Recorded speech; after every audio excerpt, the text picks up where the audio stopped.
drop in temperatures in some areas have seen snow and damaging winds. Tens of thousands have lost power.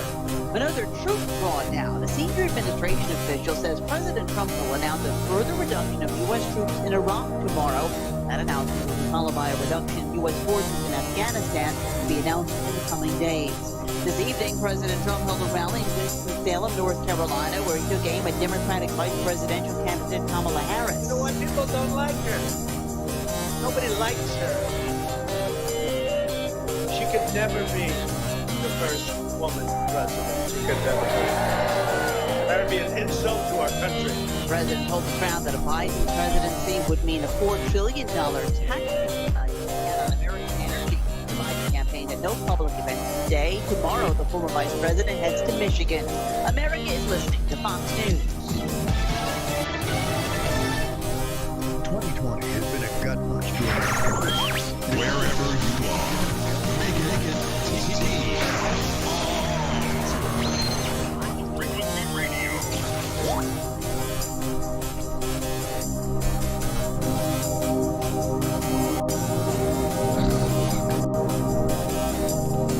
Yep. Please stop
Hello, and welcome to Comrades in Farms, both on the Farmacy's Network YouTube channel and also here on Truth Frequency Radio, your protection from deception.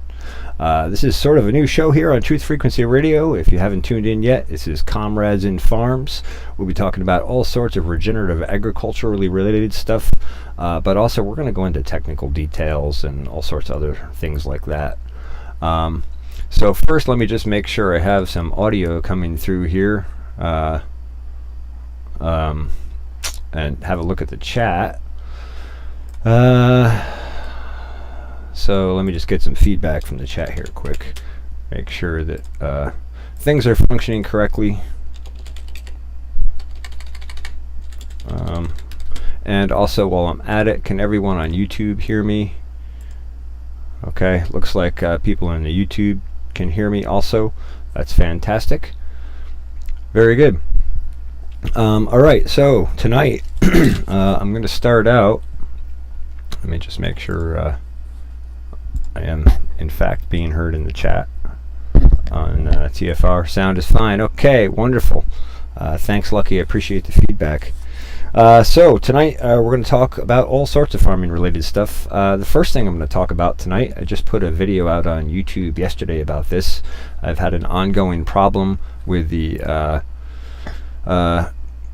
skunks getting into my sweet corn, and so I'm going to talk a little bit about that and about fencing and about deterring skunks. I usually don't have a problem with skunk coming in my sweet corn. For some reason this year they found it and they got into it, and they've been an ongoing problem over the past couple weeks. They've actually destroyed a couple of blocks of it, and I mean, they've taken out a pretty significant portion of the crop. So you know, finally it was enough pressure that I went out and I started patrolling, and I did put down a few skunks to get them out of there. I've since gone back and fenced that area in with some like 2-inch mesh fence.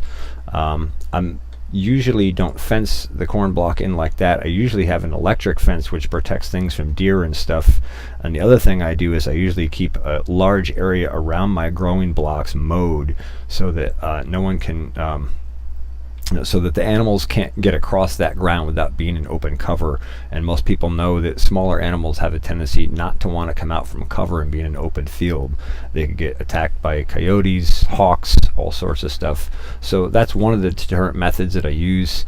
So since I put that fence up, I had a skunk get in there last night, and when I came out on a patrol, I did not stop patrolling because I wanted to be sure that I've eliminated the issue. And sure enough, I go out there last night and there's a skunk inside the fence chewing on sweet corn. So I took care of him as well, and then I went on down the block patrolling, and there was another large skunk that I was unable to get a shot at, but I did manage to chase him off. And so so that brought up a point. My good friend here, who is in the chat here on YouTube, actually, YTFP Chris, made a comment about once the animals start, once they find a food source, they're going to keep coming back to that food source until it's not there anymore. And he was kind of making a point about how my fence wasn't going to keep them out. And Chris, you're absolutely correct on that. And it's something that makes me want to dig into this topic a little bit more. So thanks for that comment. Yeah, that's correct. And so I was able to get the skunk only because the fence was there. So otherwise he'd have ran off and I wouldn't have got a shot at him. So it's helping in that way, and it's helping act as a deterrent. Also, we have a huge woodchuck population around here, and I've gotten rid of several of them, and they're still they just keep populating at this phenomenal rate. So really the way to do it is to keep them out with fence. And the woodchucks can dig under, but if they dig under, I'm going to find that spot and fix it. So sort of a complex issue, but I wanted to talk a little bit about my friend here, who's actually also in the chat here on YouTube, Grow the Farm Up. He's got a YouTube channel, and if you haven't checked it out, it's Grow the Farm. He's a organic seed breeder and producer out in Nebraska, and he's doing some really awesome regenerative agricultural practices. He's using cover crops and rotations and all sorts of great management practices, and he's really helping me roll my education along as far as cover crops and regenerative agriculture at a much improved speed. Our chat conversations back and forth in the YouTube comments have been excellent, and I know at some point he's going to come on as a guest, or at least we've tentatively discussed that. So we'll look forward to hearing from him in the future on that. As a side note, I have had some technical issues here on my end regarding having guests on. I had a guest on last week, and the audio didn't pipe through. We had all sorts of issues related to my end, mostly related to Skype. So until I can clear those up, I really am afraid to have a guest on and have another issue. So moving along. One of the things that Grow the Farm Up was talking about as far as corn, he was saying that the deer can often get into the corn and be a problem. And I've had that before. I've had the deer do all sorts of damage to my corn. But since I put the electric fence up, and the way I put the electric fence up, I set it up so that it's deterring the deer. There was a deer pathway directly through the farm here when I started clearing and setting electric fence and kind of building this back into a farming property. For those who don't know, this property was basically abandoned for the last 30 or 40 years as far as farming goes. There was a horse here in pasture maybe 10 years ago, but other than that, no real farming has gone on here, and no maintenance has been done, no mowing or anything. So when I moved here, this was all overgrown with rose bushes and trees and thick, tall, perennial grasses and stuff. So I kind of had to conquer those first, and in that process, there was a deer trail that came directly through this property, crossing between different foraging areas for them. And I'll tell you what, as soon as I got that electric fence up and hot, even without closing the gates, it really, you could see the deer pathway change as soon as the fence went hot. Within a week or two, there was a new trample way going around the outside of the fence and on up the hill around my block. So that was awesome. But there have been times that that fence has been not turned on or has been down. And actually, we got a storm 2 years ago that brought electric fence posting down and all sorts of stuff. And since I was in the process of expanding an area and cutting a new roadway, and that was going to require moving that electric fence into some new locations and setting new posts, I opted to just hold off on setting the electric fence back up. But I will say that unless you build a really, really high quality electric fence, you're not going to keep out skunks. And frankly, you're not going to keep out woodchucks around here. Our soils are way too soft and way too deep here, and the woodchucks already have quite a foothold here on this farm. They have a tunnel system that runs all over this farm, and I filled a few of the holes in where they come up near my grow blocks. And I had tried filling them in with shovels, rocks, logs. None of that worked. But there were a couple of holes that I filled in where I went down back to the Massey Ferguson, and I put a big old pile of soil on there, and then I picked the whole machine up on the bucket, and I compressed the whole tunnel and that whole spot and packed it in. That seems to be holding them down from coming up through those tunnels, but I have to remain ever vigilant. So as far as keeping deer out, that works great. But anyway, back to my point here. My friend Brad from Grow the Farm Up was talking about part of the reason, well, one of the benefits, I guess I should say, of having squash and using the Three Sisters program, which I guess we should just define what that is. The Three Sisters is corn, beans, and squash. And there's lots of reasons that those three crops work really well together. So I guess we'll tear into that a little bit. So number one, squash is a very prickly vined and leafed plant. So it tends to deter raccoons and skunks and those sort of animals from getting in. So if you have squash planted in amongst your corn, you basically have sort of a buffer that keeps them out. And I had forgotten, I had learned about this a couple of years back, and I actually use this method in my pumpkins down in the lower block. There's a block that's more separated from the rest of the farm here. It's further down in the valley, and it's kind of more out of my view sight and an area where I'm not in and out all the time. And so I had electric fence up there, and that kept the deer out, but there were definitely woodchucks, skunks, and other animals that would come in there and do damage to those crops. And I learned that previous years from having planted corn in there and having the animals come in. I think it was coons that came in and got some of the corn the one year. And so then that's when I came across the squash thing, and I had planted pumpkins. Well, pumpkins are part of the cucurbit family, so I planted pumpkins in there to produce a pumpkin crop and also to deter those animals. And that worked really well, and I'm really glad that Grow the Farm Up, my friend Brad from Grow the Farm Up reminded me about that, because I had totally forgotten about that. So I may try and do a squash border around everything next year as sort of a deterrent for those sort of animals, and that should help.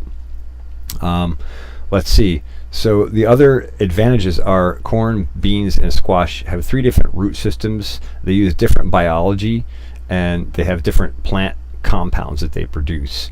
So if you look at the root structure, I think I actually have a video on this on my channel, maybe last year or the year before. But if you look at the root structure of squash, it's very shallow and very wide. And corn has a wide root structure, but it also has a very deep taproot. And beans have like sort of a more fibrous structure. And also, let's not forget, beans are a very important part of this. Beans are a legume, and they're a plant that naturally will work with nitrogen fixing bacteria very well and nodulate, and that can help bring nitrogen in out of the air and into the soil and make it available for the microbiology in the soil. And that's really important, especially when you're growing a crop like corn that is such a high nitrogen demand. That can really help offset that. Now, along those lines, my friend Brad has also mentioned that he's using Austrian winter peas in Nebraska as an overwintering legume crop, and he said he's had fantastic results and success with it. So that's something that I'm going to look into. I might try and do it this year. I'll have to see if I can get it all together by in time to plant it here. Hopefully, maybe I can. But we'll have to see how how budget works out, whether I can get the tiller fixed. Because my understanding, and maybe Brad can confirm for me through chat here, my understanding is that it needs to be drilled down 2 or 3 inches in depth for good germination, or at least that's what I discovered from watching a video from Green Cover Seed. If you guys haven't checked out Green Cover Seed, they have a YouTube channel and they sell all sorts of cover seeds, and my friend Brad is one of their biggest buyers, I think. Anyway, they have some excellent information on growing cover crops, and they have a really huge selection of cover crops, and they also have a great YouTube channel that details many of the eccentricities of those crops, and how to manage those crops better. So that's fantastic information there. Let me just take a check into the chat here and see what's going on. Take a look in here on YouTube. Hearing double tracks. Sound is good on TFR. Let's see. Double on YouTube. Echo disappeared on YouTube. Sounds good now. Yeah, I don't know, guys. I apologize for that. YouTube seems to be really ornery lately for live streams. Let's see, roll on down here, and then I have a comment back here from Brad. Grow the farm up. You'll want to plant Austrian winter peas at least 1 to 2 inches deep, and it will help the growth point over winter in the freezing temperatures much better. Yeah, and that's what they were saying in that video from Green Cover Seed. So that's important. Do you think that that's something that I could drill in with a tiller, Brad, or is that something I should hand plant? And also, I'm curious what the spacing should be on that. Anyway, hello Bomber, and thank you. So let's see what else. So I talked a little bit about fencing. I talked a little bit about cover crops. So going back to the Three Sisters. So most people see corn as a just a nutrient consuming type crop, and while corn is a rather nutrient demanding crop, it actually has tremendous benefit for the soil as well. If you can get the health of the soil and the corn up high enough, it really puts down quite a bit in the way of exudates. It's a C4 rather than a C3 photosynthesizing plant, and so that means that it can photosynthesize even when it's not exposed to light, whereas C3 plants are unable to do that. Now, I'm not going to go deep into photosynthesis and the Krebs cycle and respiration, all that kind of stuff. But if you're not familiar with that, you might find it interesting to know that grasses and many of the grain crops like corn and forages like that are typically C4 type plants. And so they have a little bit more advantage and capability on photosynthesis. And if you're not familiar with this, photosynthesis is the engine that drives this whole process. You can't build soil without photosynthesis, and you can't grow plants without photosynthesis. And if you can get that photosynthesis up by tuning the trace mineral nutrition of the soil and the plants to right on point, those plants can produce tremendously more energy. And when they start producing excess energy, they send that down to the root system to feed the soil in the form of exudates, which is basically complex sugars that the plant has produced. So it feeds back to the microbiology, that accelerates the microbiology in the soil, and then that microbiology releases mineral nutrition back to the plants. So that process can actually self-accelerate, and that's a big part of why I use foliar feeds as one of the tools in my toolbox for building soils, because for a very small amount of material, I can get a tremendous growth response and a tremendous photosynthetic increase, and that has tremendous benefits for the soil and sequestering carbon. So I'm going to take a look back at the chat here. Let's see. Brad says, we have been at the cutting edge of transitioning large-scale farms into more regenerative practices. It has been kind of a combination of slowly transitioning farmers from 100% dependence on commercial chemicals and slowly transitioning into more cover crops and legume nitrogen fixing overwintering broadleafs. As I stated in one of my videos, find the best cover crop for corn and we can transition. We can transition much faster than even I had anticipated. It is possible because it's actually putting more dollars in the pockets of farmers and being much more ecologically responsible with less soil erosion and etc. And boy, Brad, I can't wait to have you on as a guest what an awesome conversation I know we're going to have. Brad is one of the few large-scale farmers that I know that really understands regenerative agriculture, and he's actually been doing it for a long time already, which is not the norm. So it's really great to hear feedback from him, and I know he's even said that he's even learning from me from watching me at my small-scale operation. So I'm really excited to hear that. There's been a long period of time here where I've sort of felt like, and what I'm doing actually helping anyone? And I'm starting to get some feedback that, hey, maybe it is. So that's good. That's encouraging. Let's see. Yeah, so going back to what Brad said about putting money back in the pockets of farmers, yeah, that comes back to building soils, and that comes back to biology, and yeah, like Brad was talking about, working with the right crops and the right cropping systems, and using species diversity and photosynthesis and biology all in combination together, you can really build soils tremendously fast. I too am very surprised, Brad, even just with some basic cover cropping work that I've done and some foliar feed work, and using good mulches and just eliminating things that are negative to biology, and just trying to stay focused on things that are beneficial from a biological perspective and from a soil and plant health perspective. The results that I've gotten already are tremendous. I've got a few videos up here on my YouTube channel. If you haven't seen them, I have some videos comparing areas where I've worked with foliar feeds and some cover cropping versus areas in the same soil where I haven't, and it is shades and shades darker after only, I think it was 2 or 3 years of working like this. So it's really evident really quickly, and the really exciting part is not only is the soil shades darker, but when you put a plant in that soil, it grows so much better, so much faster, and long term that gives us an advantage over weeds, because we can take and put a crop that we want to grow in that soil, and it grows out quickly, and it has the nutrition in the soil that supports that type of plant.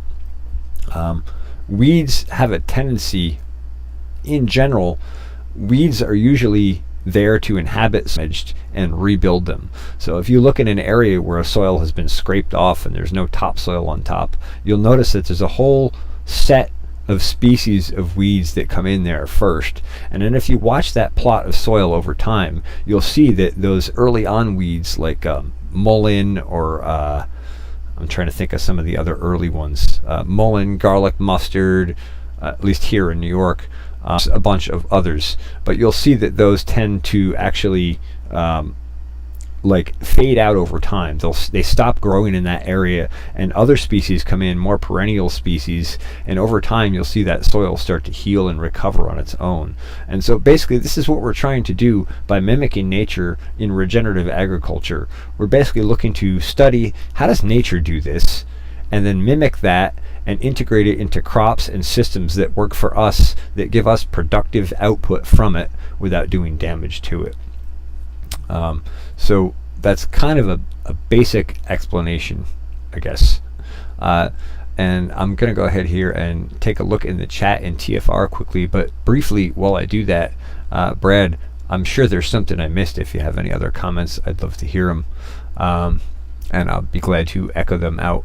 Also, I almost forgot, you can also call in here and join me on the show. The number to call in is 1-233-3998. That's 1-233-3998. And I'll put it here in the chat and YouTube, and I'm sure you people on TFR are familiar with it. So you could always call in and we can always talk about it. So let me take a look here and see if I'm missing anything.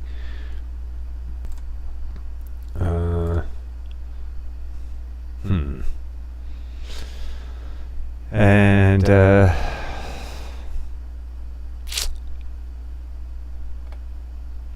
just to go down to the chat here.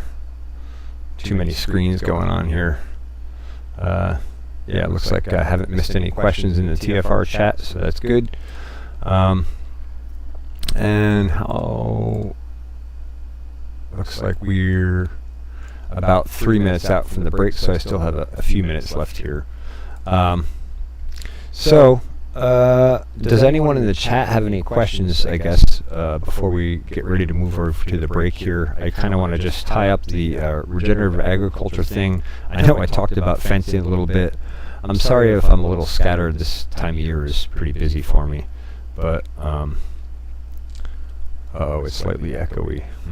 Okay, thanks for the feedback, Bomber. I don't know why that is. That's, so that echo that's happening, Bomber, is that on YouTube only? Yeah, I think it's when I check on TFR, so I wonder why that's coming through. Oh, let me try that. That'll fix it.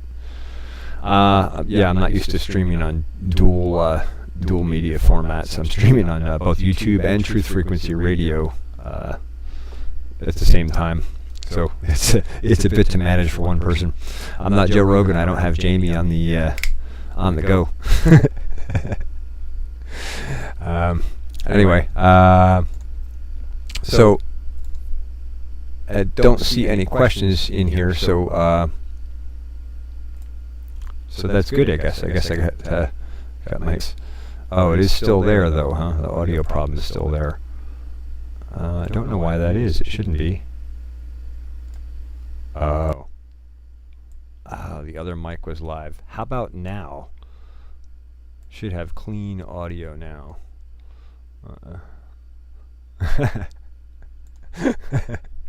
Fair enough, Bomber. All right. Excuse me. So, better now, just lower the volume. Oh, I'm too hot too? Okay. That I can do. Sorry for the technical issues here, folks. All right.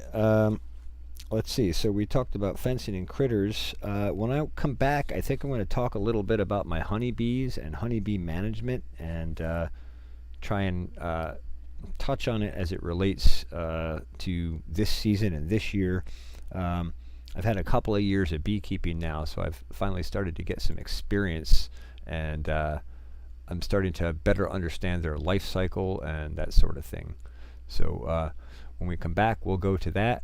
Right now, we're going to go to break. So sit tight.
Alrighty, well, we're back from the break here on TFR Studio, or TFR Truth Frequency Radio. This is Comrades in Farms, Comrades in Arms with Carlton Moore, and I'm a little little out of it tonight, trying to get my manure together here. But let's see, before we move on to honeybees, we got a comment here back from my friend Brad at Grow the Farm Up. He says, for 40 to 60 years, we have completely flipped the natural cycle upside down with ag monopolies and chemical farming, and have degraded the soil resources in the process. As an example, when I go to talk to my banker, they want me to use the chemicals and the treated seeds and the expensive everything because it's all an insidious cycle. The bankers have been convinced that farmers will not be successful unless we use GMO seeds and commercial fertilizers. And if you take a business plan in that involves regenerative farming, the bankers will literally laugh you out of their office. That was my first hurdle 15 years ago. Then, when we saw bigger returns, they were mad because my operating costs were lower and they got less money out of it in interest. So that is truly the first hurdle, and it's bigger and more mind-blowing than anyone has really imagined. And yes, Brad, I can totally relate to that. The few times I've looked into scaling things up and doing a larger farming operation, I found that it was just, nearly impossible without a banker involved. And so far, I don't have a mortgage on a house. I've never made payments on a car, and I'm not involving a banker in my life, just how much that interest actually robs out your income. So I've done things different ways, and they're not necessarily, hasn't necessarily been the easy path, but I'm not beholden to any bankers, and nobody can come along and take what I've worked for.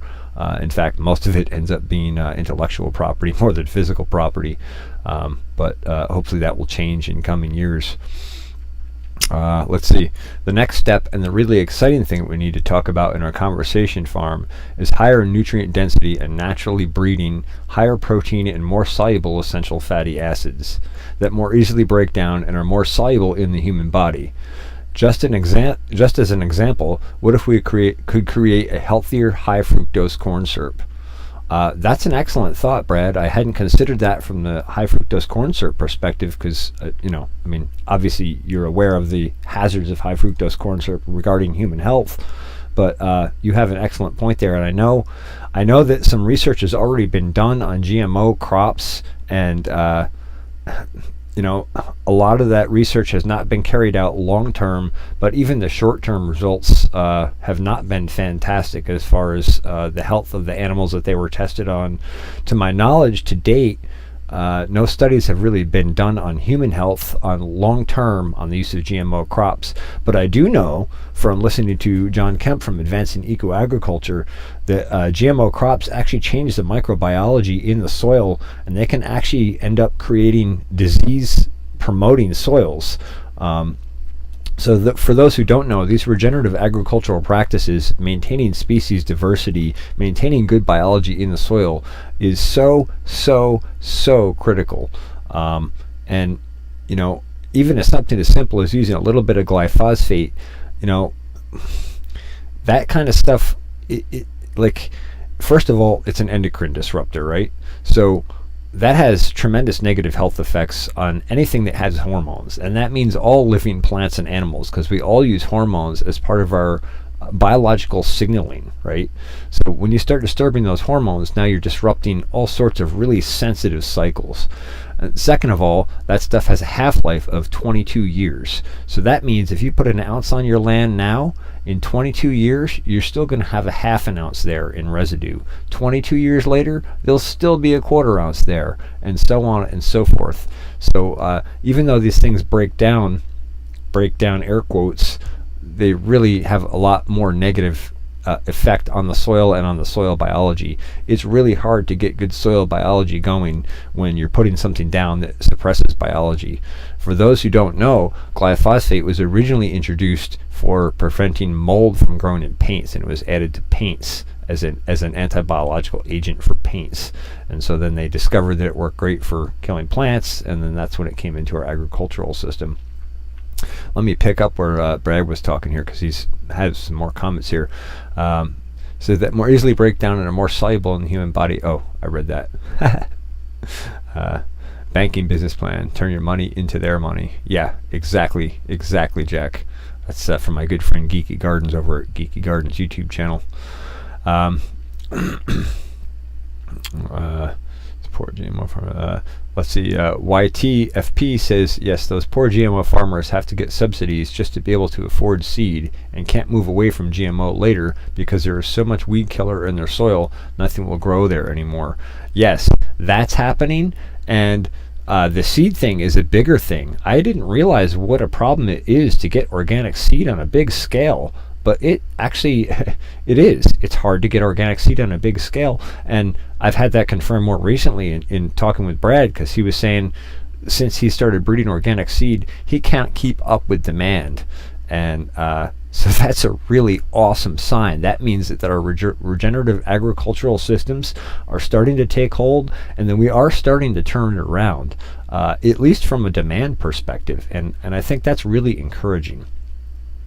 And it's funny that you mentioned that, YT, because I have a neighbor across the street who has been using GMO seed, and I was trying to talk to him about some of this regenerative agriculture stuff, and he said, well, I can't even find a seed that isn't GMO, and then they got you on this contract, and once you sign that paperwork, boy, you're into it. And if you don't believe me, go look up Percy Schmeiser. Go look what they did to Percy Schmeiser up in Canada.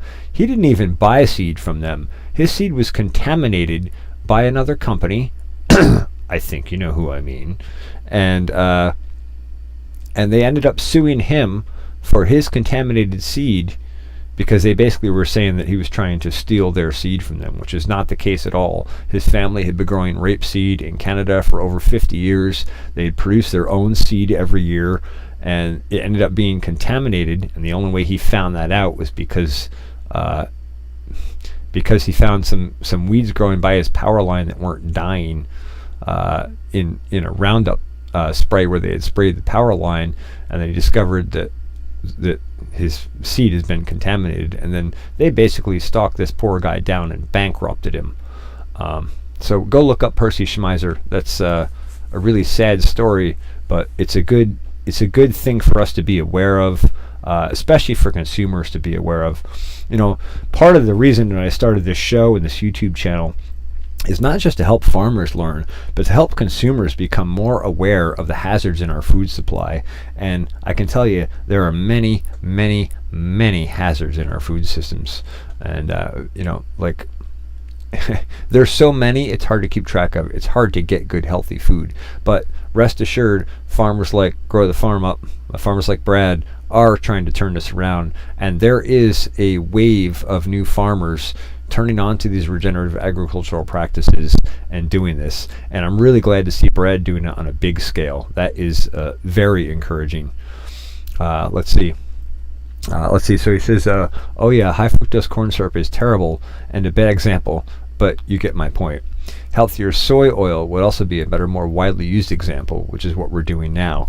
Yes, and so would healthier canola oil. I mean, as far as I'm concerned, you shouldn't use canola oil for cooking with. It's just not the right omega-369 ratio. But at least if you're going to use it and you could get it from an organic source, at least you wouldn't have the toxin input in it. At least you wouldn't have that in there. This whole idea of spraying herbicides on the plants that you're going to harvest and consume just seems ludicrous to me, knowing how sensitive the human endocrine system is, and that many or most of those pesticides, herbicides, and fungicides are not only trace mineral chelators, but they're also endocrine disruptors. So let me see. Let me see what else he says here. So Brad goes on to say, you're correct about the subsidies. The chemical farming model is falling before our eyes. Evidence is that it has to be propped up and subsidized even to exist. Think airlines in the 90s. Yes, well said, Brad, well said. Let's see. Brad goes on to say, I like to be 10 years ahead of the curve and 10 years behind. We are at a crucial and critical tipping point in agriculture today, and I've seen it for 10 or 15 years coming. It is literally hitting now. 2,4-D, or growth regulator herbicides, have been around for 100 years. Glyphosate was like a meteor from space dropping on Earth. Glyphosate is basically not of this earth, and it was the first time in history we shocked the world with a completely different mode and site of action. It killed everything green on planet Earth. And as predictably so, Mother Nature always adapts, and very quickly because of overuse. It created resistant weeds it will now be dealing with for 20 years. Roundup was a trial and error in a big, big way. Yes, Brad, you're absolutely correct on that. And the scarier part is not only the impact that we're going to deal with from a weed perspective, but the impact on the environment. I know that they have taken rainwater samples worldwide, and they have found glyphosate contamination in those rainwater samples, even in some very, very remote places. So the reality is, we're getting glyphosate out of the rain on our soil. Now, granted, it's in very low concentrations, but you have to understand that these compounds are so powerful that the equivalent of 7 drops in an Olympic-sized swimming pool is active in the soil. So it's just something to be thinking about and something to understand, and part of why we're striving so hard to work toward regenerative agriculture. And that's a huge part of why we work with cover crops, because one of the biggest problems on a farm that we have to manage is weed pressures. And if you can't manage those weed pressures organically, you're going to end up having to go to chemicals, and boy, does that take you down a bad slope awful quick. Before you know it, those chemicals are suppressing the biology in the soil, and before you know it, now you're actually setting your soil up for weed populations, and also setting up your customers to be eating chemicals. And who wants to eat chemicals?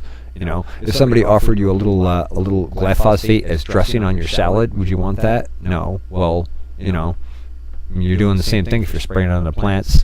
And I'm not implying that we're spraying glyphosate directly on, say lettuce crops or anything, but if it's getting on the food, it is getting sequestered. I should go into a little bit of detail about how glyphosate works, and I don't mean to harp just on glyphosate. This is just considered to be the safest pesticide on the market today, and obviously it's not safe. That's really my point. But glyphosate works by locking up trace minerals, especially manganese and zinc. And so okay, hold on. Especially manganese and zinc. Hopefully that will fix the echo there, Bomber. I haven't had an audio issue here on YouTube. And so that's primarily how it works. And most of these GMO-based crops that will grow, even though they've been sprayed with glyphosate, basically they have an alternate enzyme pathway. This is a short explanation for some very in-depth science. But that's how they're able to do it. So not only do they lock up manganese and zinc, but also magnesium, potassium, phosphorus, many of the metals that we use in soils. For those who don't know, potassium and phosphorus and those sort of things are actually in the metals group on the periodic table, and many of those are locked up very easily by glyphosate. And once you start locking these things up in soils, now it's that much harder to get that biological life process going again in the soils.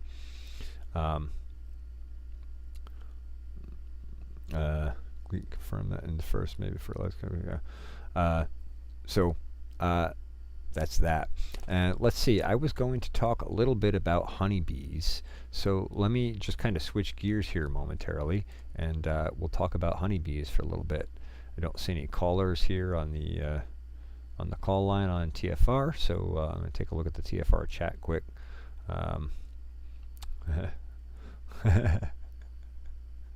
All right. Oh, Lucky. Thanks, Lucky. I do love the TFR chat. Always some interesting things going on over there as well. Let's see. Just before I switch to honeybees here, I have another comment from Brad, and I just want to share all the information this guy is sharing with me, because it's really important stuff. And well, I think I've made my point about that. I greatly value his opinion. That's what I'm saying. He says, I often compare it to energy drinks. We will not know the long-term effects of all those energy drinks people have been drinking for a decade for a decade, for another decade or so. Time is really the only truth. Yes, exactly, Brad. So true, and that's so true with so many of the things in our systems, and even the smartphone, cell phone thing. The amount of blue light that comes off of these screens really disrupts our circadian rhythms, and now we have a whole generation of kids growing up on energy drinks and social media and phones with the screen, or that blue light coming off of that screen all the time, disrupting the circadian rhythms.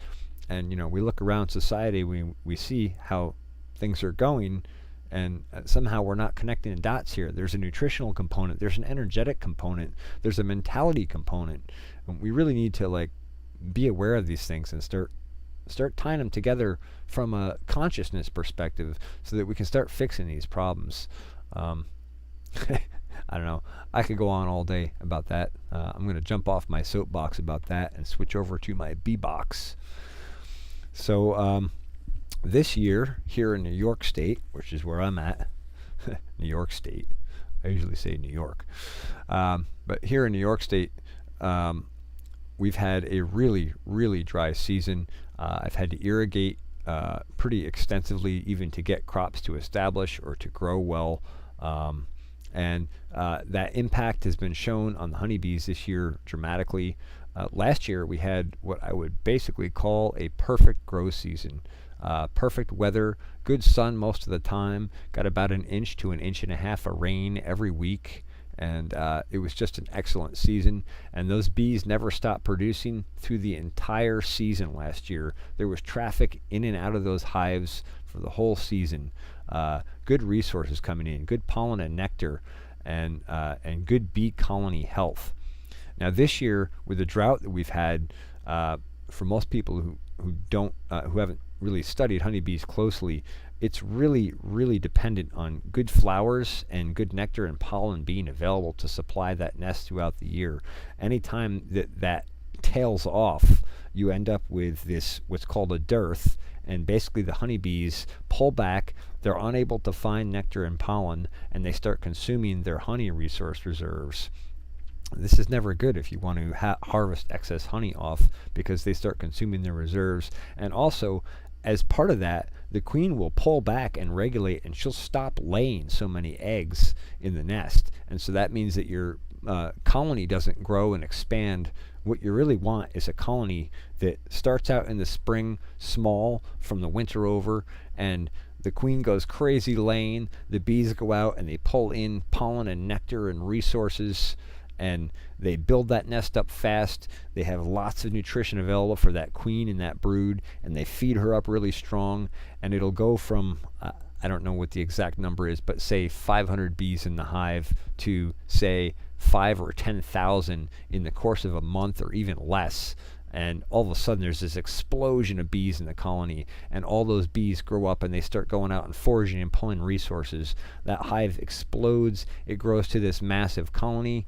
By the end of the season, a really big beehive could have as many as 80,000 bees in it. And then as the fall season comes on, the queen stops laying and those bees start to tail off.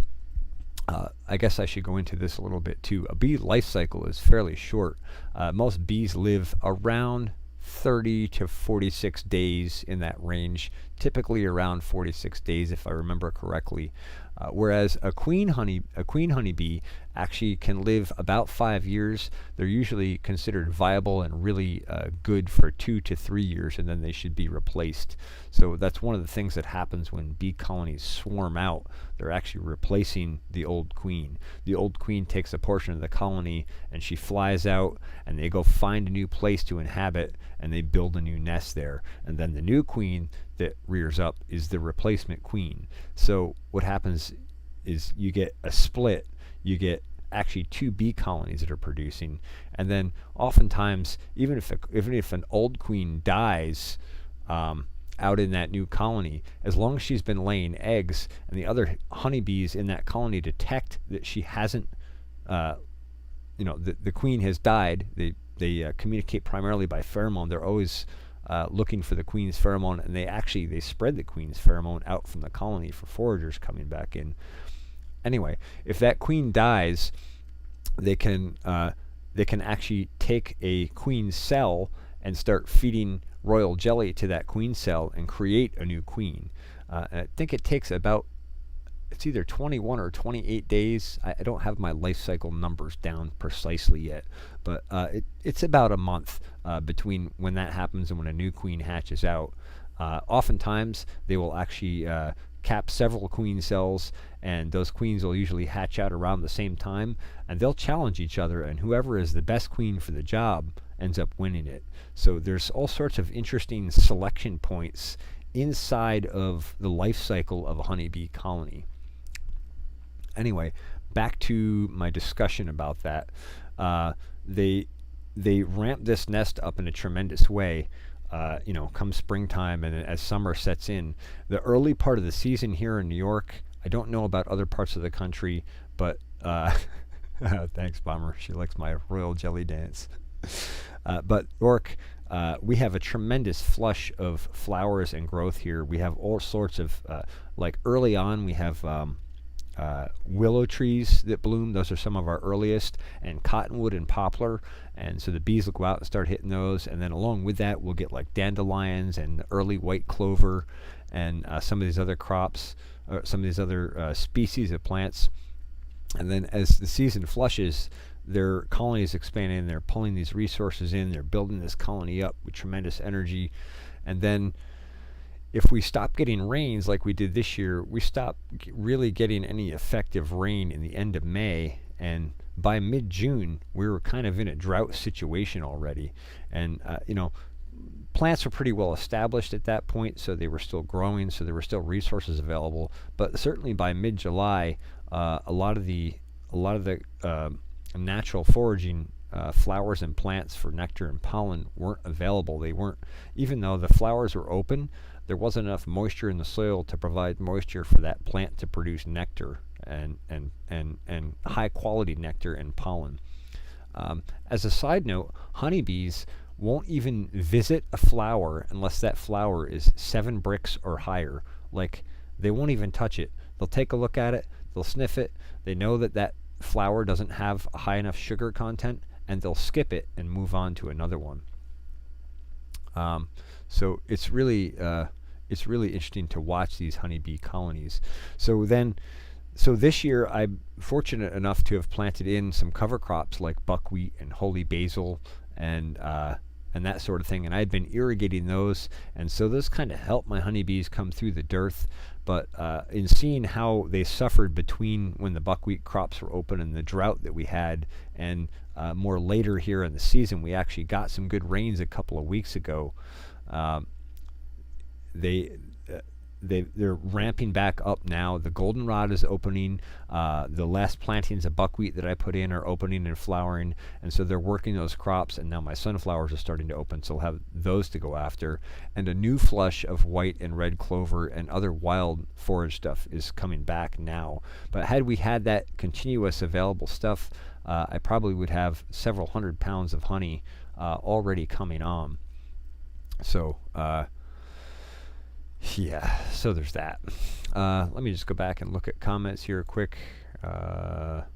Check TFR quick. Nothing in TFR at the moment. And I gotta catch up on YouTube. Sorry. Here we go. And I know we're coming up on a break here shortly, so let's see. Brad says glyphosate is one of the most water-soluble organophosphates ever to be created as an herbicide and then widely sprayed. That's why it's so mobile. Yes, that's true. And I remember we used glyphosate on the farm when I was 19 or 20. I worked on a farm. Long story, but we were using glyphosate there to control weeds between tomato rows. And I remember how easily it dissolved into a tank of water. More easily than some of the foliar feeds and drenches that I use these days. Anyway, Brad says, I'm no fan of glyphosate. It does have different chemistry makeup that makes it especially water soluble, but whenever you think glyphosate, there are really about 900 other chemical compounds that chemical farming uses glyphosate, and that's just the most famous, so keep that in mind. Yes, I understand there's a combination now of 2,4-D and glyphosate, which is supposed to be the new super weed killer. But of course, those of us in the know where that's going. Let's see. I could name you off 7 different herbicides in 20 seconds that are actually more water soluble and more harmful. And those are actually a big culprit for killing bees and beneficial insecticides. Yes, including the neonicotinoids are super, super harmful. So I'm right there with you on that, Brad. It looks like we got about a minute left here before the break, so that's good. See, most everybody I know that has tried to go up against them is now bankrupt and out of business and has lost their farm. I'm still alive because I'm providing the industry with something that they can never, that they never can, and that is higher nutrient dense, more protein, fiber, healthier seed and food that they never can get or produce, is basically what he's saying. And that's it. We're headed to the break. So why would I want to buy one of these, Mr. Radio Shack Manager? Why would you want to buy one? Because now everybody's a chemical or vegetarian.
here on Truth Frequency Radio and on YouTube on the Farmacy Seeds Network YouTube channel.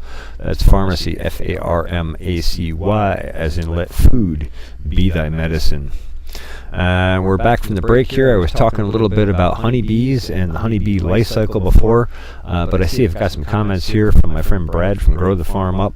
Brad, if you want to call in, I would love to have you call in, but I don't know if you want to do that tonight or if you'd rather just stay with the YouTube chat. Either way, I appreciate your support, and the information that you're spitting back to us is fantastic. It is so wonderful to hear from a large-scale regenerative agricultural farmer. There are so few of those guys, at least in my area, that I can talk to. Most of the farmers in my area are conventional farmers, and man, it's just really frustrating to watch. You know, you try to talk to them about how to get the soil health and plant health up, and that this will end up being more money in their pocket, and they just don't want to hear it. They've been brainwashed by the system, and or brain poisoned by the system might be a better way to put it. Anyway, let's see. Brad says, hey, my friends, they almost chopped my head off, too. I was smart enough to find the niche market, which is really not a niche market. Healthier food giving the consumers what they want. It's just a matter of breaking through and getting it to the end consumer, which we have successfully been doing. That's why I started making these YouTube videos, and I'm not very good at YouTube videos, he says. I would beg to differ. I think you make your point very well, and I understand getting production quality up is tricky. God knows I'm aware of that. I'm still working on getting mine up to a more professional level, but as with anything, it takes time for things to grow in. Anyway, I got a comment here in the middle of that from my friend YTFP. Chris says, yes, along with recently stopping gluten, moving away from anything pre-made, too many chemicals, even in a cereal. Found soy byproduct and chicken and veg broth in a can of tuna. Now check your labels. And I'm right there with that. I read labels very carefully, and if I can't pronounce it or I wouldn't put it on food, I'm not eating it. And that's a hard rule to hold, because it means 90% of the stuff on the shelves you're not going to be eating. It really narrows down what you can eat. But I would encourage you to find your local farmers and hook up with them, and try to find out what they're growing, when they're growing, be supportive of them.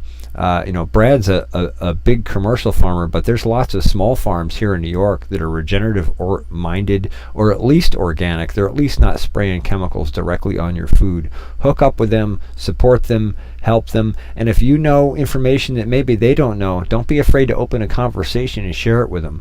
If they're not open to it, they're not open to it, but it doesn't hurt to at least share the information and maybe open their mind a little bit and change their perspective. So Brad says, but I'd like to think I'm pretty good at the higher nutrient dense and regenerative farming. You don't have to go up against the largest ag monopoly in the world and walk away if you don't have a few aces. And boy, is that true. It's amazing that you've survived it thus far, Brad, and looks like you're starting to thrive through it. I'm really glad to see that, and really glad to have made a connection with you and to found your channel and to be learning from you. And I'm even super stoked that you're actually learning something from me. That makes me feel really good. So Bomber wants to know, what do we ask farmers at a local farmers market to be sure we are getting non-GMO produce?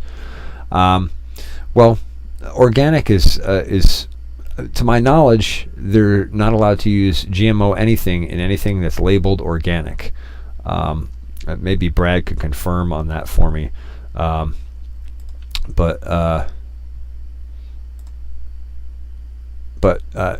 look for organic. But open the conversation when you go. If you're going to a farmer's market, open the yeah, that's the $64,000 question, Bomber. Brad says.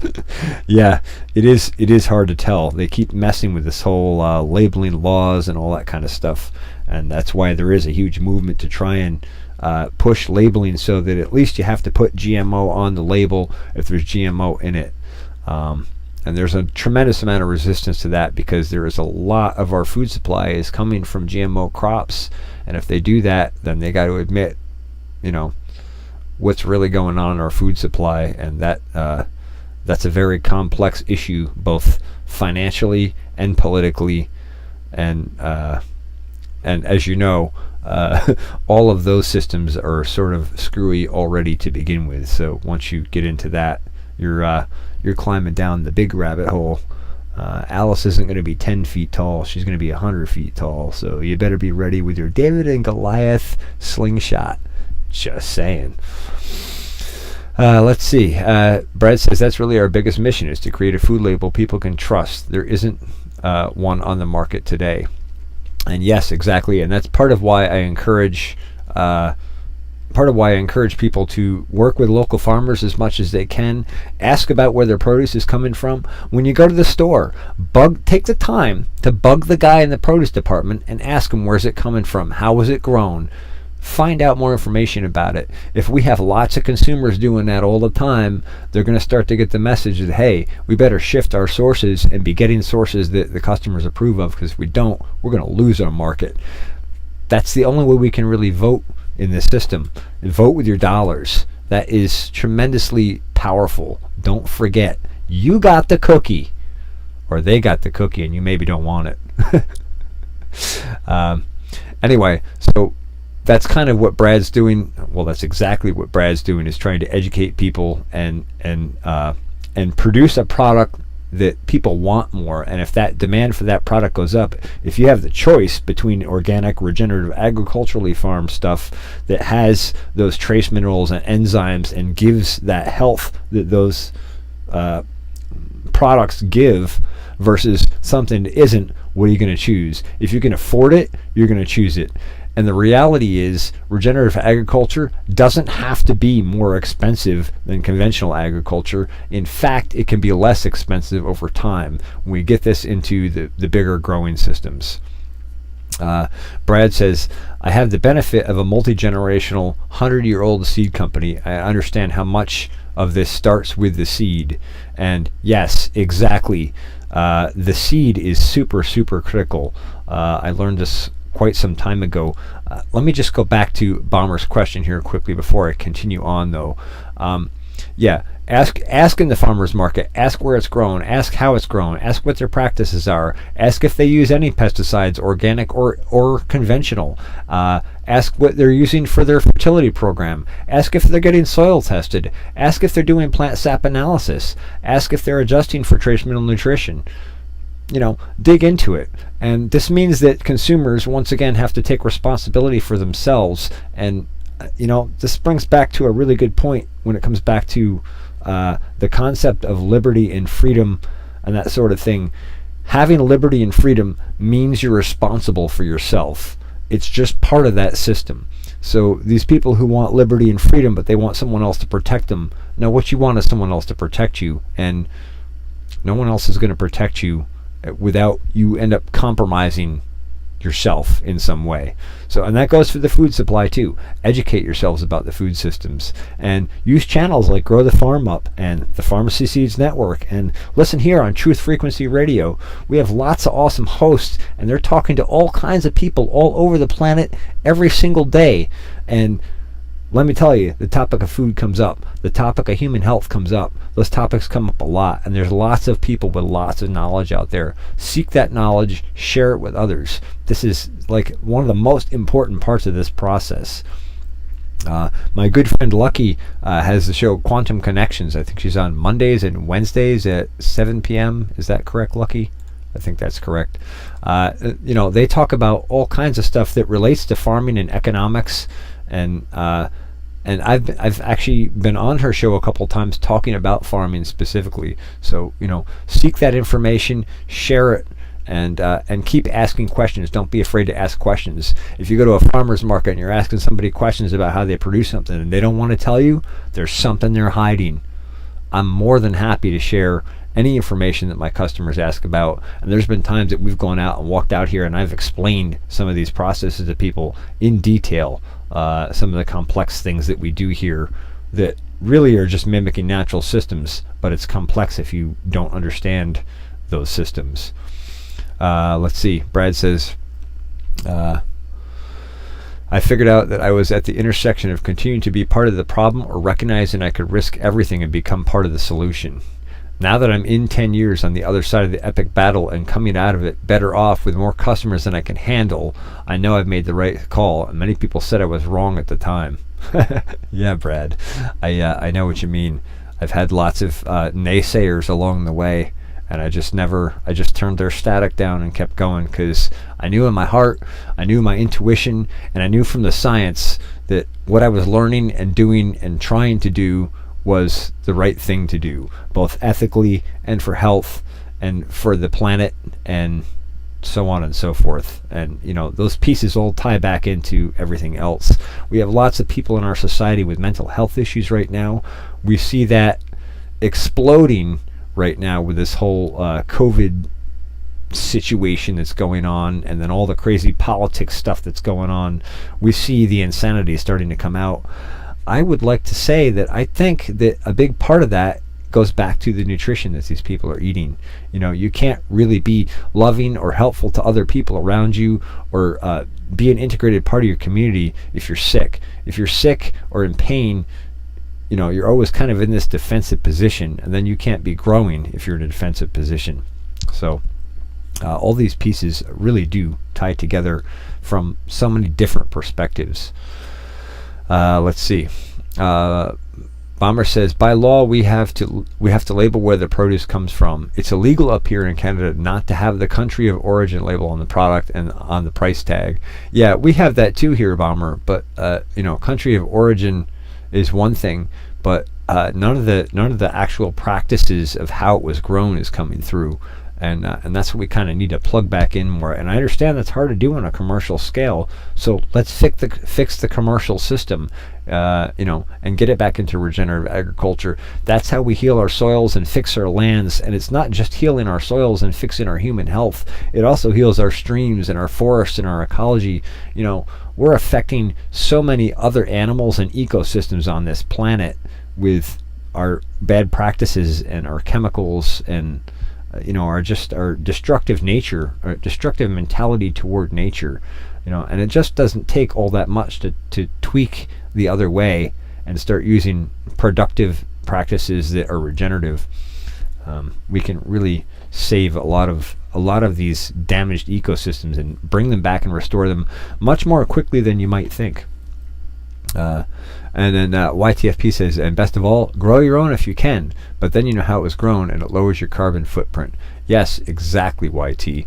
And the other thing is, that brings up a point about farming. We have these huge, massive agricultural farming systems, and in a way, we kind of need those. Just the way our societal structures are set up, primarily because we have so many cities, and it's hard to grow tremendous amounts of food in concrete, in limited space and in limited real estate. So to some degree that does make sense, but also the more small farms we get, the more independent farmers we get, the more we have the effect of a peer-to-peer network. And if you have a peer-to-peer network, you're not as susceptible to any one negative input or damage or impact. Like if you have a single server that's serving everything and that server goes down, you're screwed. There's a reason that YouTube doesn't use one giant mainframe server for everything. There's a reason they have servers spread all over the planet, all doing redundant jobs. And if we apply that same mentality to agriculture, that'll really help shore up our food supply and make us much more resilient to droughts, threats, tornadoes, hurricanes, floods, all this crazy weather ramping up thing that's going on as well. Our climate change or global warming or whatever you want to call it. I don't think we're in a warming phase, actually. I think we're in a cooling phase. But regardless of where you side on that argument, you can't. Am I still on YouTube? Let's see. And Grow the Farm Up says, Canada just changed their seed licenses laws. It's a totally different legal realm up there. You are correct. And Bomber says, thank you. I'll try to remember that for next year. Have a list of veggies I'd like to grow, but I want to grow from garbage seeds they sell here. Oh, yeah. Get organic seeds, Bomber. I know there's a company called Baker Creek Seed they have some excellent quality seeds. And also, if you get the organic seed from Johnny's Selected Seeds, those are both U.S. companies, by the way. Sorry. I don't know any Canadian seed companies. I'm sure there are some, but those guys sell good seed, and they're very dedicated to non-GMO. At least Baker Creek is, and I think Johnny's is as well. Anyway, they're up right near you. They're up in Maine, Bomber, so they're not too far from upstairs in Canada there. YTFP Chris says there's really not that many GMO seeds. GMO is more geared toward common mass-produced crops, but those seeds might have been raised in contaminated soil, though. Yeah, there's that, and there's also the potential for contamination. I know when I was growing Hope I Blue flower corn here, I had one of the farmers next to me growing a GMO corn seed here, and I was concerned about my planting time because I didn't want to get cross-contaminated with GMO seed, because this is seed that I've been developing and trying to bring forward and build nutrition in, and I've been getting yields up and getting the quality up. But man, all it takes is a farmer next to me with GMO seed, pollinating at the same time, and I get even a couple pollen grains into mine. Now I've got that contamination in my crop, and I have no recourse for it. I have no way to get rid of it, and unless I'm doing testing all the time, which, by the way, testing's expensive. I'm on a very small scale here. I don't even have a way to know that it's been contaminated. That's one of the things that really scares me the most about GMO. As far as buying non-GMO foods, if you do your research and you look into things, you can work your way around that. Let's see. Let's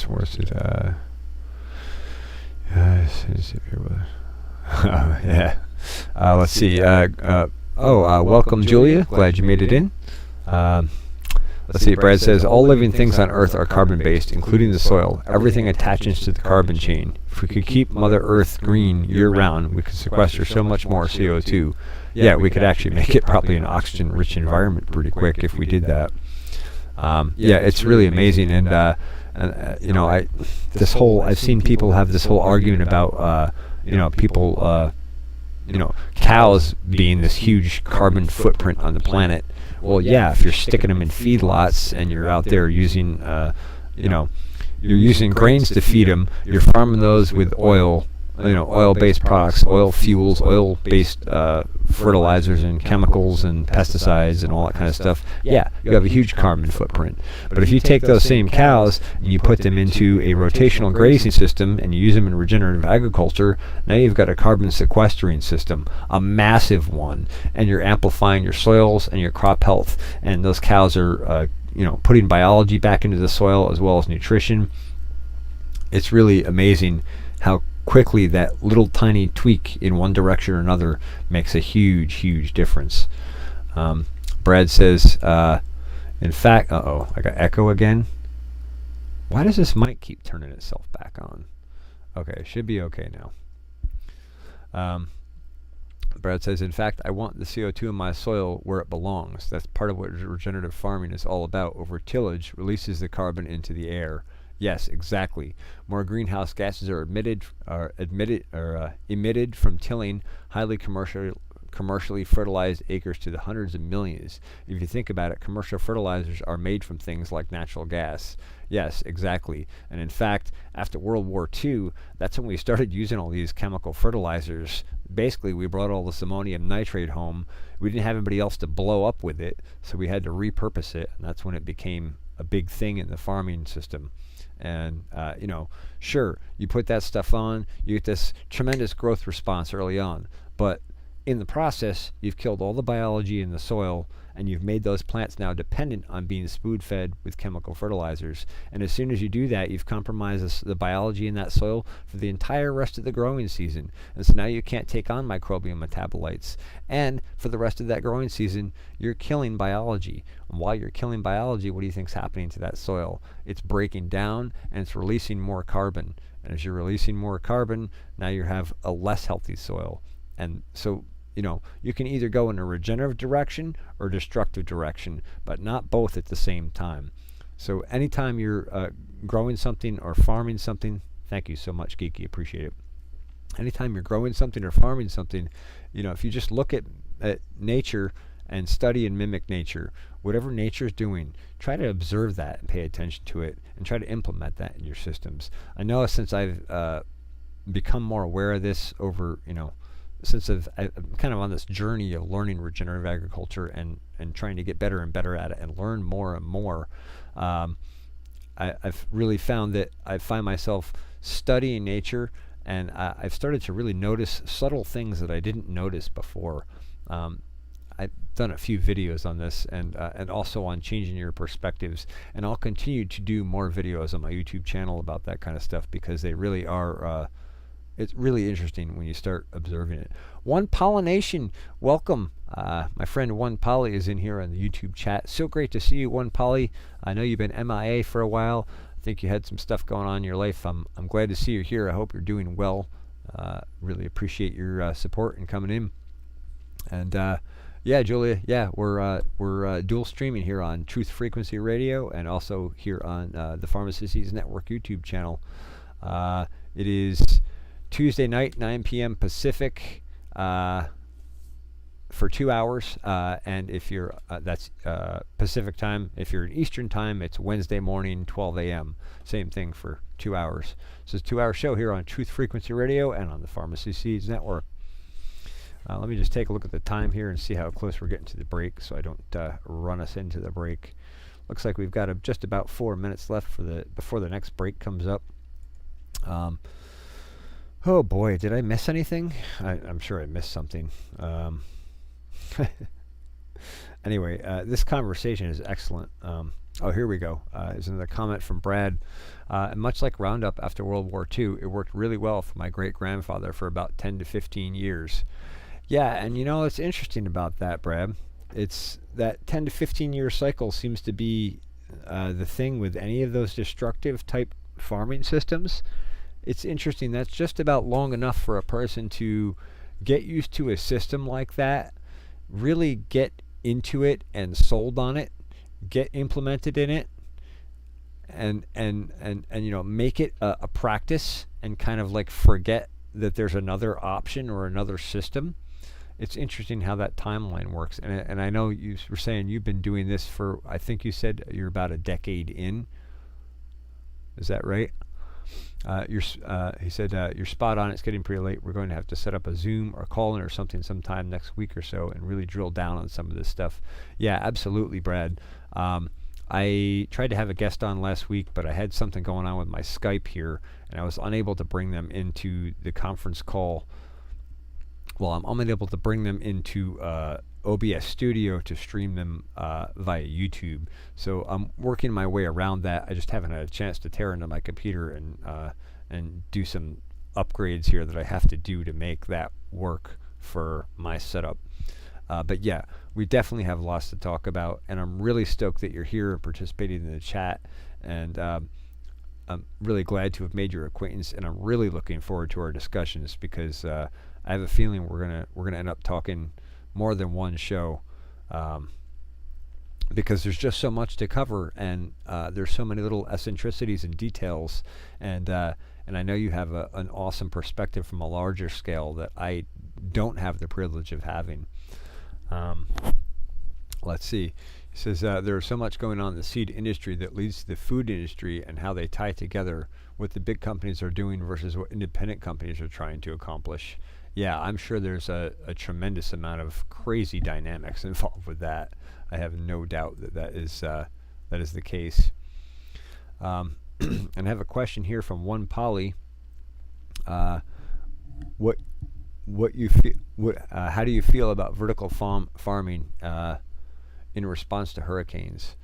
Vertical farming in response to hurricanes. I'm not sure in what context you mean that question, One Polly. Can you elaborate a little bit more? Let's see. And Brad says there is a battle going on. I don't know if it's good versus evil, or if it's just common sense versus greed. Fortunately, the people are waking up, and the first food label people can trust. Oh, and thanks, Jack from Geeky Gardens says there is an OBS plugin that works with Skype. And with that, we're over to the break. So I will see you guys on the other side of the break, and we'll do our final half hour. Stay tuned to Comrades and Farms here on Truth Frequency Radio.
We're back on TFR. Let me just make sure my mic is live on YouTube. Yep, looks like it is. You guys could just tell me if I'm still streaming on TFR at a network error here, and my connection dropped to the studio. So please just throw me a little feedback. Let me know if I'm working or not. Man, DSL is definitely not my favorite. Audio is good on YouTube. That's good. All right. Refresh fixed it. Good. Yeah, I had a total connection drop here during the break. Glad it happened during the break. Try a refresh there, Mr. Jarvis. TFR sounding good from Lucky. All right, good. So welcome back from the break. This is Comrades and Farms here on Truth Frequency Radio.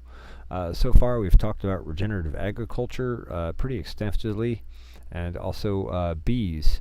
I did have a question here from Julia about worms. She was asking if she could add worms. Let me see if I can find the question here. She was asking if she could add worms to her garden, I think. But I know there's a certain type of worm we have to be careful about, at least according to New York State DEC. I don't know, I'm having trouble finding the question here. But Julie, basically just be aware there is a certain kind of worm that is known to they actually are depleting the leaves on the surface of the forest really, really fast. I think they have a problem with them up in the Adirondacks. And there were fishing worms, and I forget what the type is, but look into it and make sure you're not using those. We just don't want to put the wrong worms into the system and mess up our systems even more. Yeah, just a classic red worm is always a good choice. That's what Brad says, and I would definitely 100% trust Brad's advice on that. Yeah, and the reality is, you shouldn't have to put worms in, Julia. If you get your mulches and soil right, you'll draw the worms in. One of the best tools for that, actually this is a great thing to discuss while we're at it. One of the best tools for that is mulching on your soils. I know you've got a garden. I know you're not like a farm scale grower. For me, mulching large areas takes a tremendous amount of material, because a good mulch really needs to be like 6 or 8 inches thick. You really need a really heavy mulch, and that suppresses weeds and maintains soil biology.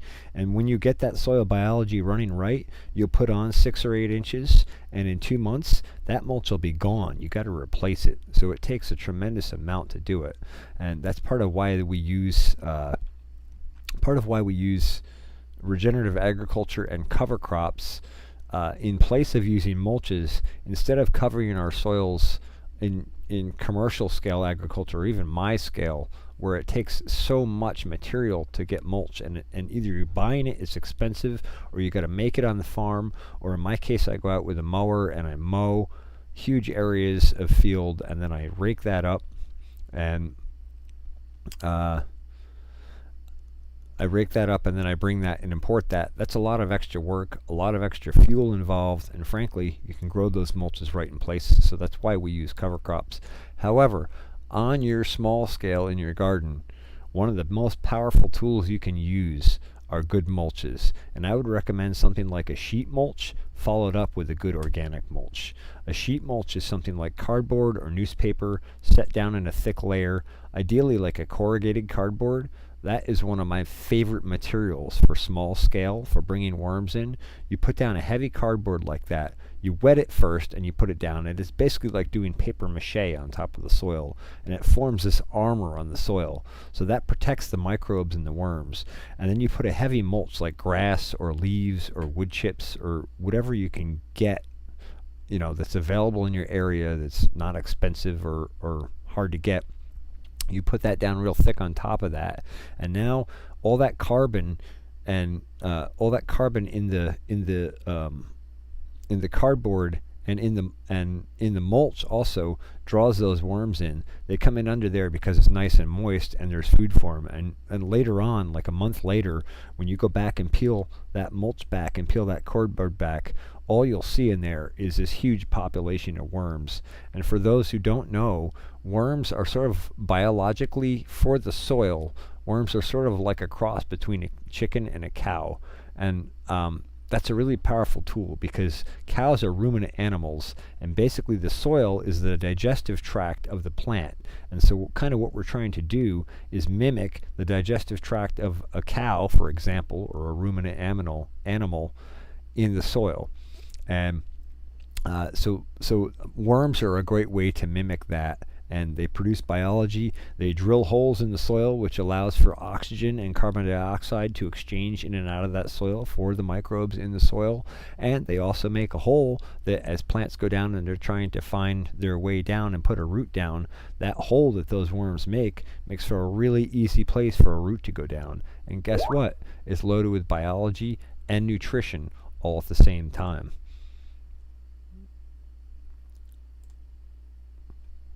So that's that. I hope I'm still, it looks like I'm still rolling here. Boy, Skype is giving me a hard time tonight. Let's see. So I'm going to go back and read here. YT says you can also buy worm eggs, which is sometimes better. Oh, interesting. Yeah, I remember seeing worm eggs. I did some worm bins for a while for composting, and you can actually see the worm eggs. That's an interesting process. If you haven't done it, that is a great way to build your own organic soil and make an excellent fertilizer for your garden. And worm bins are really easy to manage, and you can be composting your own material in them. And you can put anything from newspaper to cardboard to compost, like from your kitchen scraps to on down the list. The only thing I wouldn't put in there would be like meat, like bad steaks or chicken or something like that. But other than that, they'll turn all that into high nitrogen, high calcium, high biology material for your garden. Let's see. Brad from Grow the Farm Up says, bingo, there was an entire scam industry of worm farmers in the late 90s. That's literally how much we've killed our soil in the Midwest. Yeah, exactly. And like, you can put those worms down, but if you don't have an environment where they can survive in or thrive in, then it doesn't matter how. It's like putting chickens out in an open field and not giving them food or water, and you come back 3 weeks later and you're surprised that there's chicken skeletons laying out there. People came out and started entire businesses to try to spread worms on our soil. Just think about that for a minute and how backwards that is. Yeah, exactly. Bomber, I can't take a call on Skype on my local connection. He would have to call into the studio in order to do it. And I'm not even sure I have that mastered yet, but thank you for trying to help foster that connection. I appreciate it. Let's see. YTFP says you can put worm eggs in your compost pile, but might want to talk to more experts than me. Brad says, whenever everybody's going in one direction, I have found I turn 180 degrees and go the other direction. It's been a recipe for success in my entire life. The biology of soil is so dead they tried to spread worms on. Yeah, I found that too, Brad, and swimming upstream can be rough at first, but it seems to get easier once you get over a few waterfalls, huh?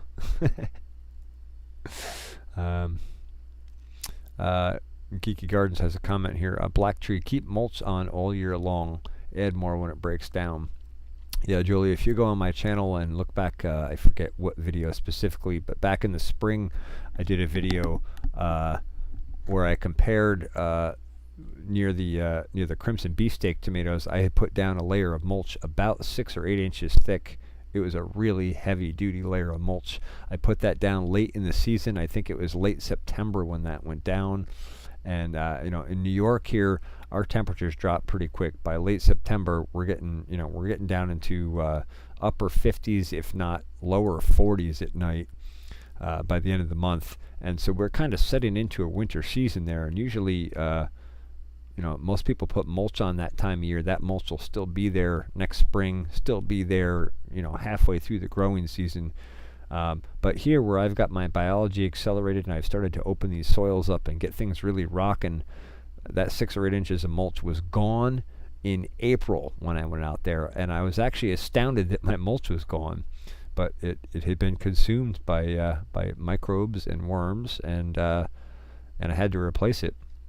So it's really amazing. And that was a grass-based mulch, which I find tends to last a little longer versus like a leaf mulch, which is a super nutrient booster and an excellent mulch, but I find you go through it very quickly. Let's see. And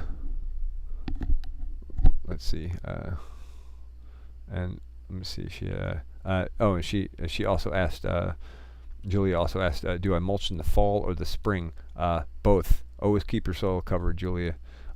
Just remember, if you wouldn't want to lay out in that sunlight yourself and be exposed to those conditions for more than a couple hours, those microbes in the soil feel the same way about it. In fact, they have even less of a survival time when exposed to UV light, high temperatures, too much oxygen or too much carbon dioxide. Those environment, that condition on top of the soil where the sun is out there blasting and the temperatures are swinging up and down. Those are very harsh conditions to life. Just remember, we're trying to foster life here, so those microbes need to be protected in the soil year-round. And if you do that, you'll find tremendous gains. And if you keep mulches on your soils, you'll see the worms come into your soil. You'll be astounded at the hundreds and thousands of worms that show up. They take their marching orders from the mulch. Yeah, Bomber says, use old leaves in the spring after the temp hits 10°C. Insects, etc. will have left the beds. Yeah, absolutely. And actually, yeah, if you have leaf mulch available to you, that is absolutely one of the best mulches that I've found to date as far as putting mulch down. In fact, I have one block here on this farm where I went down. It's a maple stand. It's a hard maple stand, and I'm hoping in the future to tap that again and make maple syrup with it. And so I went through and I did some brush hogging in there. I say brush hogging. I basically took my John Deere lawnmower, ran it down on low RPM, put the deck up on high, and blazed over rose bushes and everything else in my way.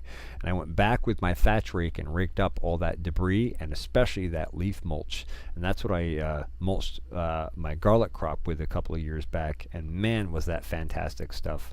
And I was able to get it on nice and thick like it needed to be. I wish I could do that every year, but again, I'm trying to build regenerative systems, and if I'm going out into this forest and robbing an acre of that forest of mulch from the same place every year, you know, now I'm depreciating that system as well. So, you know, how long can I take from that system before it starts to degrade? I don't want to do that. My whole goal is to be fostering biology, and so that's part of why I'm transitioning to more and more cover cropping, and I'm finding some really excellent success with that, even in the early stages of that. And I can't wait to see how things go as I add species. This year I added sweet clover and rye to my rotations, and the sweet clover, the first planted of sweet clover that I put in, is really taking off well. I finally think I got that figured out with germination. The real trick with sweet clover, it seems, is to have a good nurse crop with it. So I used buckwheat for that. And so basically the buckwheat gets drilled in and germinates and grows up, and that provides sort of a cover which kind of helps facilitate keeping moisture and keeping the sunlight off of those seeds of the sweet clover that are on top of the soil. So they can kind of germinate and get started, and they're protected from sunlight a little bit. And then now, actually I just uploaded a video today. If you go to my channel, it's the most recent video. Today I was looking at that sweet clover in and under that canopy, and it's really established well and it's doing well. And I've got another planting down in another spot that went in later, and I can't wait to see how that establishes. That was planted directly into a short mowed grass area that is primarily white clover and red clover and yarrow. So I can't wait to see how that evolves. And then the rye, I have germination on the rye that I've used for cover crops, but I've never grown rye before, so I'm kind of just waiting to let that show itself a little more so I can kind of distinguish it from weeds and other grasses. I have I have a question here from Julia. Is it cooler here? Yeah, it's still fairly warm here, Julia. Actually, we had like 85 today and sunny. The nights, well, tonight it's actually relatively warm out, but usually by this time of year, like last week, we were down into lower 50s, upper 40s. Well, not upper 40s, but lower 50s here last week. And usually this time of year, things start to cool down pretty dramatically at night. We still get some nice warm temps in the daytime. We can still get 95 in the end of September and even into October. But man, when that sun goes down, those temps drop fast. I have a question from Bomber here, also in the YouTube chat. Farm, is it necessary to break the leaves up for mulch? I use whole maple leaves. It seems to work for me, but I'm not sure if it would be better broken up. I don't have the ability to break it up prior. No, it's not necessary to do that. In fact, I find that when you don't break them up, they tend to last a little longer. The downside is they tend to pack together in a mat because they're flat leaves on flat leaves, and of course they're going to fall on their flattest surface, so you end up with a mat. But depending on what you're doing, that can actually work to your advantage. Now, if you want them to break down faster, that chopping does help because it opens up more surface area, and whenever you have more surface area, whether it's biology or chemical processes, more of that can happen simultaneously. So it really depends on how you want to manage it. I would say no. If you don't have a way to break them up, don't break them up. Just rake them up, put them on, and use them. And nature's not breaking them up.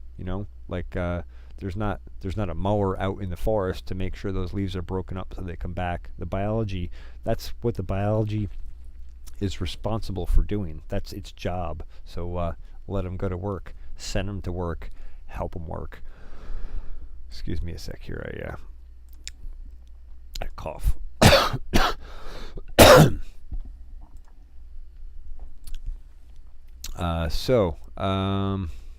Let me move on down the chat here.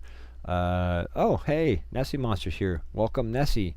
She says we grow buckwheat and red clover as a mulch crop, and it works well. Awesome. Yeah, red clover is one I actually want to add to my list, but clover seed is fairly expensive, and so I haven't gotten around to red clover.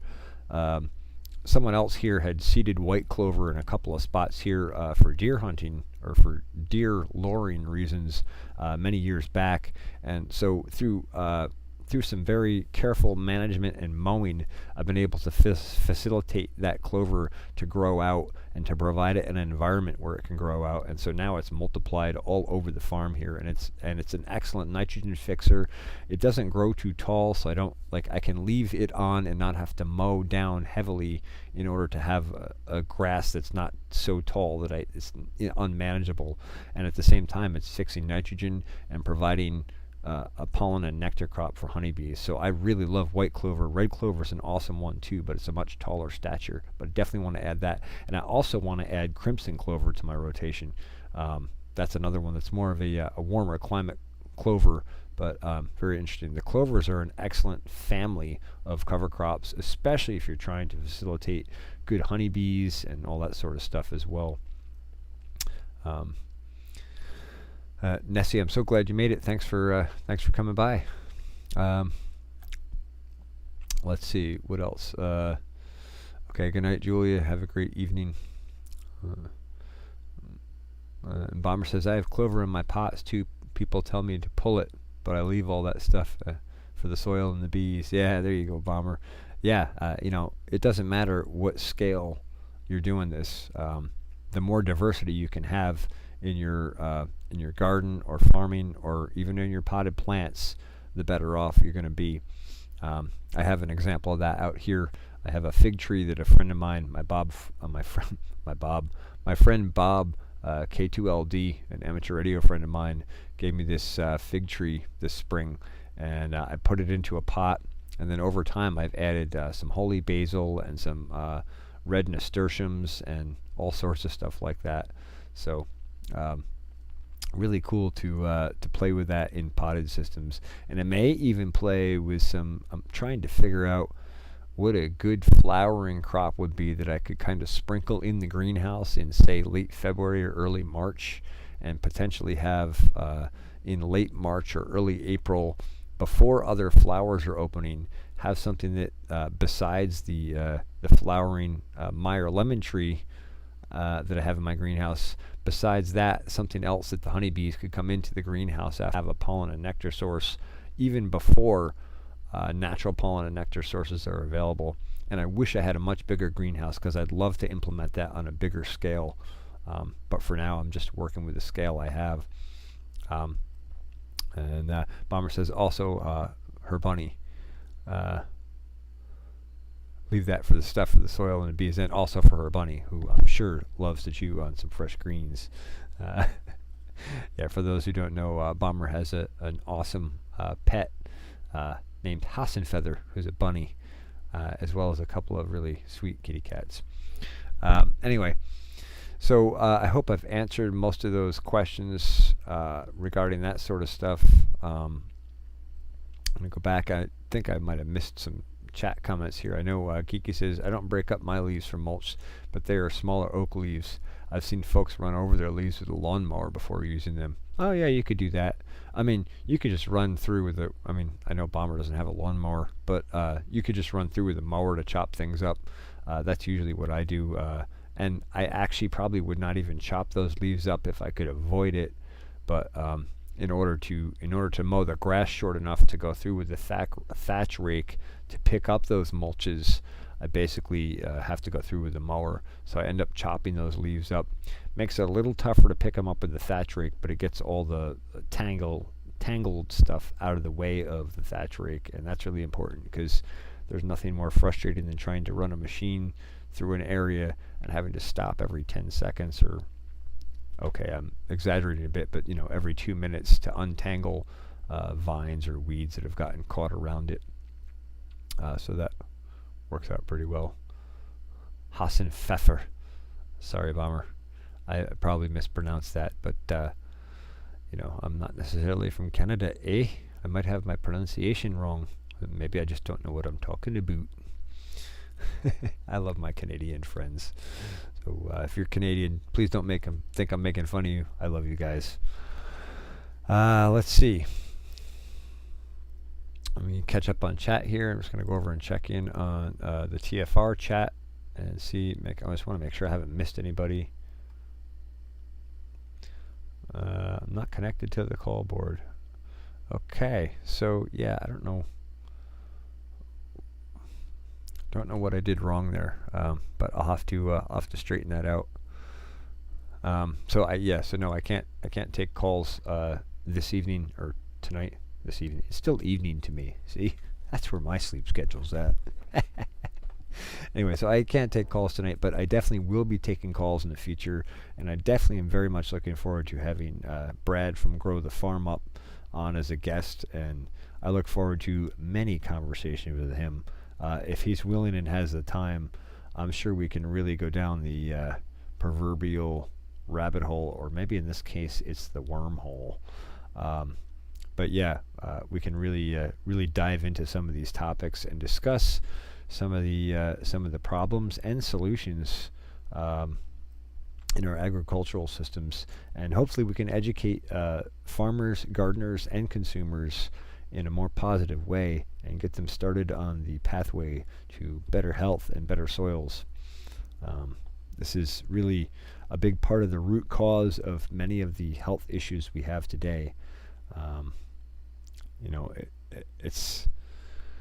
It's really hard to, it's easy to say that. It's hard to elaborate for people who aren't really familiar with some of the problems. It's hard to elaborate that sometimes for them and really help them understand it. But through these sort of conversations, we can address that sort of thing. And I think it's fantastic that I have another platform to do that on. I'm really, really stoked to be a part of Truth Frequency Radio. And I think we have about 2 minutes left here. I definitely want to throw some shout outs. Number one, to my good friend Brent Thomas from the Paranormal Portal. Brent Thomas has a show here on Truth Frequency Radio on Friday and Saturday nights, and also on YouTube.